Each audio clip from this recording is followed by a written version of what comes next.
Hi guys, how are you? Good, how Hi, are you? Rachel. I'm doing great. So I wanted to ask you guys because I just asked Dylan and James this, and now I'm interested in everyone's answer to this. I love that Rocky, his like defining characteristic visually is that he rocks a mustache.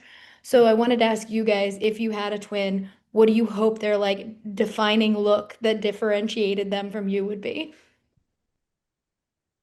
Wow. Maybe a cool mullet, to be honest. I've never been brave enough to get one myself. I'm like, that would look I don't know if it would look great, but I'd want someone else to try for me.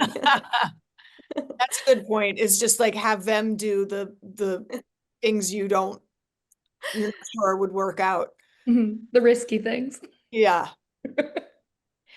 Gosh, I don't know. I mean, similarly, I guess I am not a very fashiony person, so I wonder if I had a twin who's like very into clothes and makeup and sort of that kind of vibe. I think I'm probably the more tomboyish of my imaginary twin. Listen, you gotta have the matching pair. But I wanted to ask because a movie like this, I saw it at Tribeca and sitting in a theater and watching it and all laughing and having kind of a cathartic experience with a movie that is touching on grief, but in a more humorous way is so kind of beautiful and it's a nice community experience. But it's rare that we get those. Do you guys have moments like that, either when on set in a movie like this or in a film, a different film entirely? Do you have those moments that you think fondly back on as like a cathartic experience? Sure. I mean, the work of filmmaking is not as communal, I think, certainly as being able to sit in the theater. I think TV might have a little more of you tend to be in the same place every day in the same sets in the same, you have a longer opportunity to kind of build that feeling in a film, and especially in one that, is a lower budget. You're in and you're out, and you sort of have to create as much as you can with as the small amount of space, which is one of the 10 reasons why it's just incredible what James did here with just building the relationships and building this sense of place. But yeah, it's more cathartic, I think, to be the audience, which as it should be.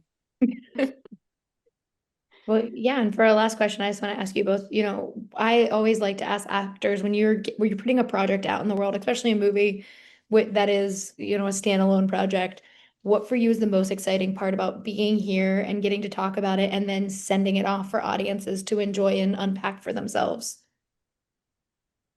I think I'm really excited because this is the first time I'm a part of something that might bring people joy. As in, I think other projects that I'm a part of, I'm so proud of them, but they tend to be heavier. Mhm. And like this obviously has a lot of emotional depth to it, but to be sitting at Sundance and have audience members laughing around me was just a really cool and very unique experience for me. I've never had that before. So that's really exciting. Like to be, yeah, especially these days, to provide even the teeniest bit of joy feels very nice.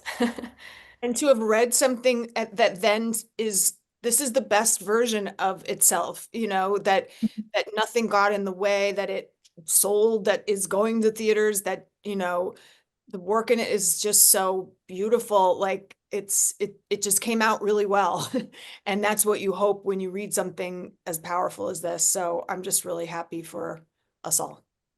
Yeah, I love this movie. I was like, my millennial heart was so full when I saw them dressed like the Sims. I was like, it's my dream. And so thank you guys for talking with me today. It really means a lot, and I can't wait for everyone else to get to see Twinless.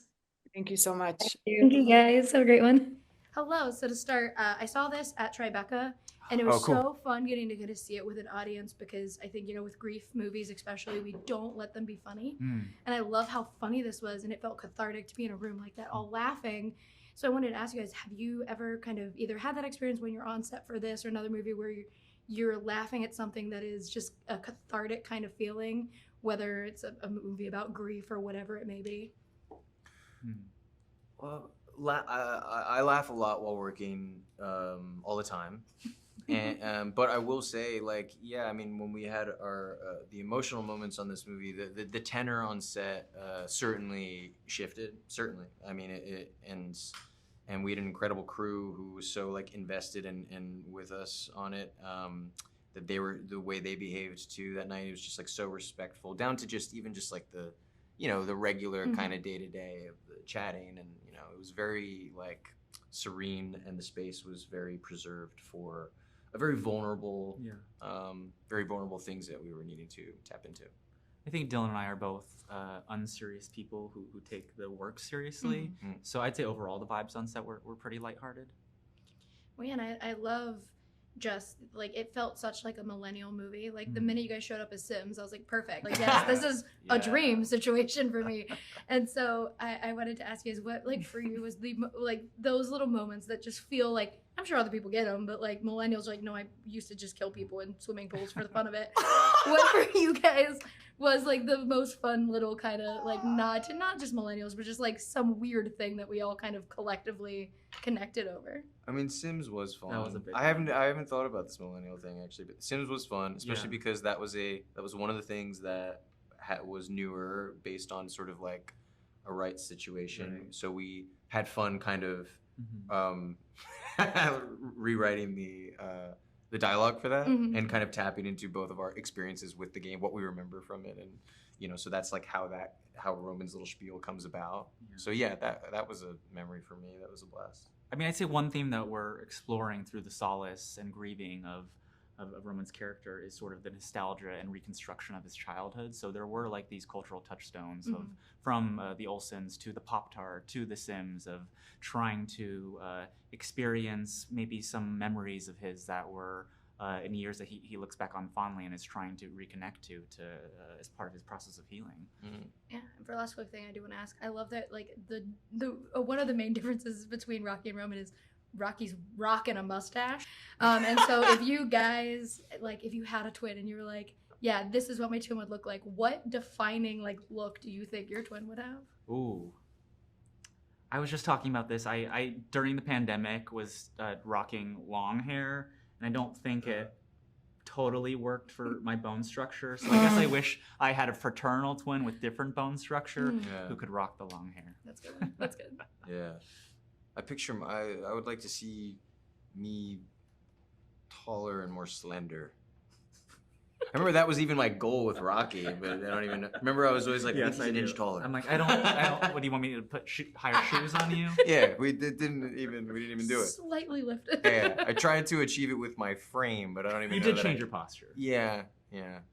I don't know. Well, I love Twinless. It was such a fun experience to see in a movie theater, and I just can't wait for everyone else to kind of also get to have that experience. So thank you guys for talking with me. Yeah, thanks so much. Thank you. Appreciate it.